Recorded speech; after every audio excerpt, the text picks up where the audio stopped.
నేటిదిన వాక్య ధ్యానం కొరకు 54వ కీర్తన 4వ చరణంలో రాయబడిన 2వ వాక్య భాగాన్ని చదువుకుందాం. ప్రభువే నా ప్రాణమును ఆదరించువాడు. చదవబడిన ఈ వాక్య భాగంలోని దీవెన నా ప్రియులకు మీరు అందరూ పొందుదురుగాక. ఆదరణ అనేది ఒక వ్యక్తి జీవితంలో తాను ఏదైనా కోల్పోయినప్పుడు, మానసికంగా చింతిస్తున్నప్పుడు, అనేక మంది మోసగించినప్పుడు, ఇలాంటి అనేక పరిస్థితులలో అనేకులు నిరాదరణకు గురవుతూ ఉంటారు. ఎందరూ తమ చుట్టూ ఉన్నప్పటికీ వారి మాటలు ఏవి కూడా వారిని నిజముగా ఆదరించలేవు. కారణం ఏంటి? నిశ్చయముగా ఆ వ్యక్తికి ఆదరణ కావాలి. మరి ఎవరు ఆదరిస్తే ఒక వ్యక్తి జీవితానికి ఆదరణ కలుగుతుంది అని అంటే, ఇక్కడ కీర్తనకారుడైనటువంటి దావీదు గారు తన జీవితంలో తాను నిరాదరణకు గురైనటువంటి పరిస్థితులు ఎన్నో.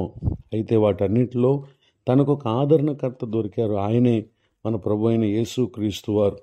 ఈ సంగతులను గురించి మనం పరిశుద్ధ గ్రంథంలో పరిశీలన చేసినట్లయితే యోహాను రాసినటువంటి సువార్త 14వ అధ్యాయము 16వ వచనంలో ఆదరణకర్త అనేటటువంటి విషయాన్ని అక్కడ మనం గమనించగలం. మన ప్రభువారు ఆయన మనకు ఆదరణకర్త.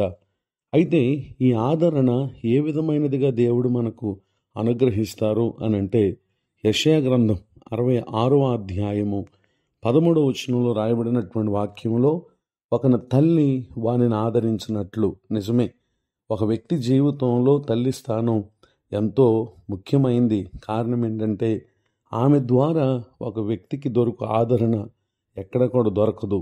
అయితే ప్రభువారు ఈ ఆదరణ మనకి ఎక్కడ కలుగు చేస్తానంటున్నారు అని అంటే, నేను మిమ్మల్ని ఆదరించదను, యెరూషలేములోనే మీరు ఆదరింపబడెదరు అని చెప్పడం మనం గమనించగలం. నిజమే, ఒక తల్లి ఒక వ్యక్తిని ఆదరించినట్లు అంతకంటే మించి ప్రభువారు మనల్ని ఆదరిస్తారు. కారణం ఏంటంటే తల్లి తండ్రి మన జీవితాలలో వారు మనల్ని విడిచిపెట్టవచ్చు, లేదా మనం వారిని విడిచిపెట్టవచ్చు.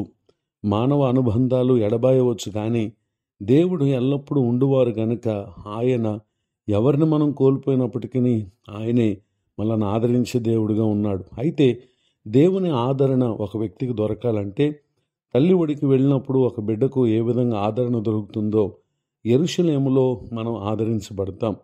యెరూషలేము అనంటే భూమి మీద ఒక ప్రత్యేకమైన స్థలం కావచ్చు, కానీ ఆధ్యాత్మికంగా మనం ఎక్కడున్నప్పటికీ, ఏ దేశంలో ఉన్నా, ఏ రాష్ట్రంలో ఉన్నా, ఏ పట్టణంలో ఏ గ్రామంలో ఉన్నా, హెబ్రీయులకు రాసినటువంటి పత్రిక 11వ అధ్యాయము 6వ వచనంలో రాయబడిన 2వ వాక్య భాగంలో దేవుని యొద్దకు వచ్చువాడు ఆయన ఉన్నాడనియు తన్ను వెదకు వారికి ఫలము దయచేవాడనియు నమ్మవలెను గదా అని సెలవిచ్చినట్లుగా, మనం దేవుని యొద్దకు వచ్చినప్పుడు ఆయన ఉన్నాడు అనేటటువంటి విశ్వాసం మన దగ్గర ఉంటే, ఉన్నవాడు అనువాడనై ఉన్నటువంటి ఆ దేవుడు నిశ్చయంగా మన హృదయాలను ఆయన ఆదరిస్తారు.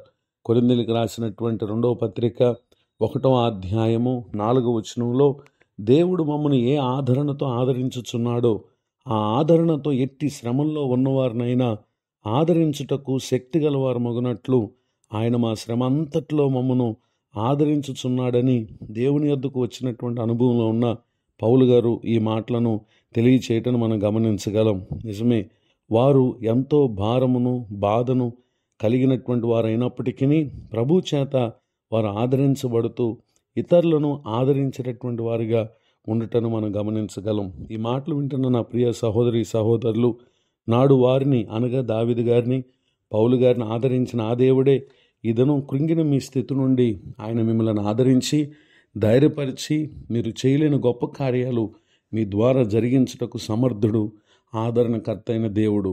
ఈ గొప్ప దేవుని ఆదరణ ఈ మాటలు విన్న మీ హృదయాలకు ప్రభు నేడు దయచేయనుగాక. ఆమేన్. ప్రార్థన. కృపగలిగిన మా తండ్రి, మీ కొందనాలు.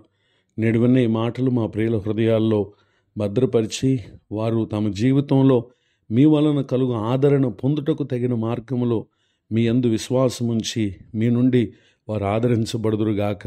దైవజనులను వారి కుటుంబాన్ని సేవా పరిచయం దీవించండి. కృంగిన వారిని దుఃఖితులను లేవనెత్తండి. నూతన సంవత్సర దయాకిరీటం ఎందరైతే మా ప్రియులు తమ జీవిత దినాల్లో పొంది ఉన్నారో మీ ఆదరణ చేత దినదినము తాము జీవించు సంవత్సరములన్నీ మేలు పొందుదురుగాక. యేసు క్రీస్తు నామములో బ్రతిమాలు ప్రార్థిస్తున్నాను తండ్రి. ఆమేన్. తండ్రి కుమార పరిశుద్ధాత్మ దేవుడు తోడు నడిపించునుగాక. ఆమేన్. నేడు విన్న ఈ మాటలు మీకు ఆశీర్వాదకరంగా